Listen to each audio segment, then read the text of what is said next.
Hi guys, welcome back to web scraping tutorial using Python. इस video में first हम बात करेंगे इंपॉर्टेंट रिस्पॉन्स एट्रीब्यूट्स के बारे में।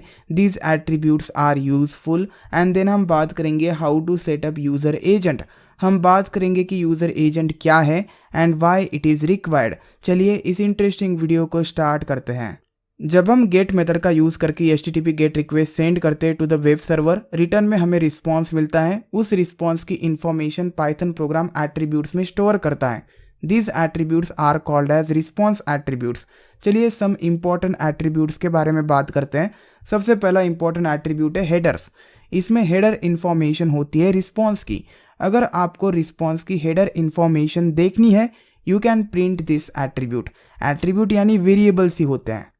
Next important attribute is status code. इसमें स्टेटस रहता है HTTP गेट रिक्वेस्ट का। अगर आपको चेक करना है स्टेटस क्या है HTTP गेट रिक्वेस्ट का, you can access this attribute. Next one is URL।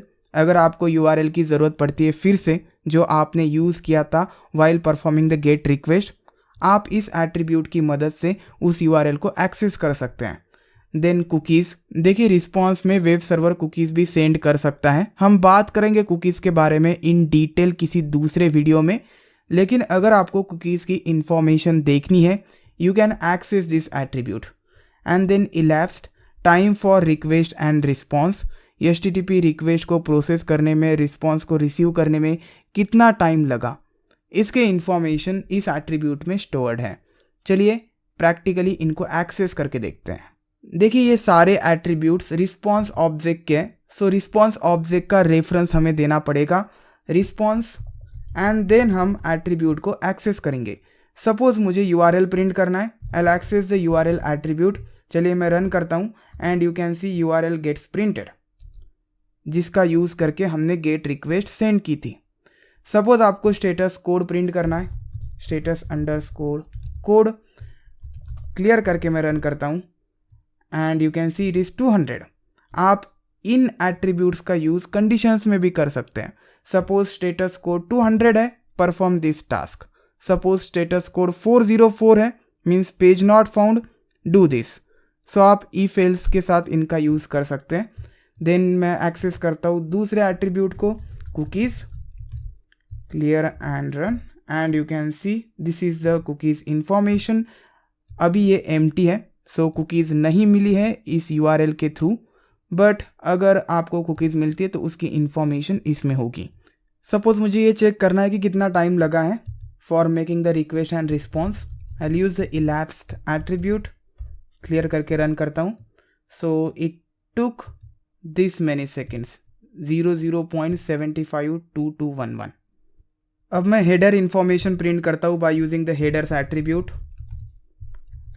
इससे हमें एक डिक्शनरी मिल जाएगा कंटेनिंग की value pairs, and you can सी इसमें बहुत सारी इंफॉर्मेशन है। डेट है, कब रिक्वेस्ट की गई थी, then connection, cache control, then there is a content type, content length, this is in bytes, server कौन सा है, बहुत सारी इंफॉर्मेशन है। इन कीज़ को आप एक्सेस कर सकते हैं, इनकी वैल्यू पेयर्स को आप एक्सेस कर सकते हैं। दिस इज़ डिक्शनरी के जो भी ऑपरेशन है वो आप परफॉर्म कर सकते हैं। चलिए इसे अच्छे फॉर्मेट में प्रिंट करते हैं। So response dot headers, this is nothing but a dictionary. मैं फॉर लूप लगाता हूँ इस डिक्शनरी के ऊपर, for key comma value in response dot headers dot items. So this is nothing but dictionary, and इस dictionary के ऊपर मैं एटम्स मेथड को अप्लाई करता हूँ। पहले मैं आपको प्रिंट करके दिखाता हूँ कि एटम्स मेथड प्रिंट क्या करता है। सो एटम्स, आई होप आपने मेरा डिक्शनरी का ट्यूटोरियल फॉलो किया होगा। प्रिंट करने के बाद you can see items view, and इसमें की वैल्यू पेयर्स है। चलिए अब मैं इसके ऊपर चलाता हूँ लूप फॉर की वैल्यू, और instead of writing two attributes here for key in response dot headers dot atoms and I'll say print key। सबसे पहले चेक करते हैं कि की में क्या आएगा। Clear and run. So you can सी हमें एक टपल मिल रहा है कंटेनिंग 2 वैल्यूज़। पहली वैल्यू की है, दूसरी वैल्यू की वैल्यू है। सो हम क्या कर सकते हैं, की कॉमा वैल्यू कर सकते हैं। सो जो 2 वैल्यूज़ हैं, एक वैल्यू जो फर्स्ट वैल्यू है वो की वेरिएबल में आएगी, दूसरी वैल्यू वैल्यू वेरिएबल में आएगी। चलिए अब मैं सिर्फ प्रिंट की कर लेता हूँ। सो हमें सिर्फ कीज़ प्रिंट करके मिलेंगे, सिर्फ पहली वैल्यू। अगर दूसरी वैल्यू भी प्रिंट करनी है you can use print value. So clear and run.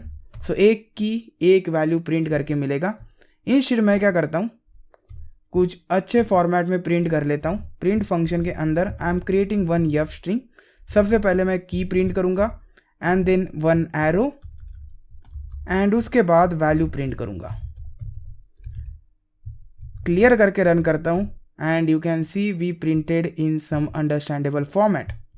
Again clear करके रन करता हूँ and you can see here. पहले मैं इस लाइन नंबर 4 को कमेंट कर देता हूँ, फिर से क्लियर करके रन करता हूँ and here server this one content type charset आप देख सकते हैं। कंटेंट टाइप है HTML, कंटेंट लेंथ है, एक्सेप्ट रेंजेस, कंट्री कौन सा है, लोकेशन, देन डेट कौन सी है। सो बहुत सारी इंफॉर्मेशन इसमें रहती है, you can use in your real project. चलिए अब बात करते हैं यूज़र एजेंट के बारे में। Setting up user agent. सबसे पहले बात करते हैं कि यूज़र एजेंट क्या है। When we try to access websites using a program, some website doesn't allow it for security reasons. देखिए नॉर्मली यूज़र वेब ब्राउज़र का यूज़ करके वेबसाइट को एक्सेस करता है, बट यहाँ हम प्रोग्राम का यूज़ करके वेबसाइट को एक्सेस कर रहे हैं एंड कुछ वेबसाइट्स इसकी परमिशन नहीं देती हैं। उस केस में हमें क्या करना चाहिए? This is for the security reasons. We will use the fake user agent module. एक मॉड्यूल है जो हमें इंस्टॉल करना पड़ेगा by using the pip tool. It is third party module which is use to fake a request to a server as if it is initiated by a user and not a program. इस module का use करके हम request करेंगे programme के through, लेकिन जो web server है उसे समझ में नहीं आएगा कि रिक्वेस्ट कहाँ से आई है, प्रोग्राम से आई है या वेब ब्राउज़र से आई है। उसे लगेगा कि ये वेब ब्राउज़र से ही आई है। So I hope you understood the concept. चलिए मैं इंस्टॉल करता हूँ fake underscore user agent module को। Make sure you are connected to the internet and you can see successfully install fake underscore user agent module of this particular version. इस module के अंदर एक class है user agent, उस class का object हम create करेंगे। सो पहले मैं उस क्लास को इंपोर्ट कर लेता हूँ। From this module import user agent class. You can C U and A capital indicating that it is a class name. इस क्लास का हम ऑब्जेक्ट क्रिएट करेंगे। सो इस क्लास को मैं कॉल करता हूँ एंड रिटर्न में मुझे ऑब्जेक्ट मिलेगा इस क्लास का विच इज़ OBJ। अब इस ऑब्जेक्ट का यूज़ करके मैं क्रोम ब्राउज़र का ऑब्जेक्ट क्रिएट कर सकता हूँ। आई जस्ट हैव टू से object dot Chrome and that's it. ये रिप्रेजेंट करेगा कि क्रोम से रिक्वेस्ट आया है। जो गेट मेथड है इसमें हम सेकेंड आर्गुमेंट पास कर देंगे header information which is nothing but a dictionary. So मैं क्या कर लेता हूँ, एक हेडर क्रिएट कर लेता हूँ। दिस इज़ वेरिएबल एंड इसे असाइन करता हूँ एक डिक्शनरी। इस डिक्शनरी में एक की वैल्यू पेयर रहेगा user dash agent. By default यहाँ पे एजेंट हमारा प्रोग्राम है, बट हम यहाँ पे असाइन करेंगे object dot Chrome. So value मैं असाइन कर देता हूँ ऑब्जेक्ट डॉट क्रोम एंड ये जो हेडर वेरिएबल है मैं गेट मेथड के अंदर पास कर देता हूँ as a second argument and that's it. अब रिक्वेस्ट जाएगा तो वेब सर्वर को लगेगा कि ये जो रिक्वेस्ट है वो क्रोम ब्राउज़र से आया है। चलिए मैं क्लियर करके रन करता हूँ and here you can C request is successful and return में हमें ये प्रिंट करके मिला this is nothing but header information of the response. But yes request हो गया। अगर आप किसी वेबसाइट को एक्सेस नहीं कर पा रहे थ्रू द प्रोग्राम तो use this way, always use नहीं करना है। So thanks for watching this video. We'll see you next time.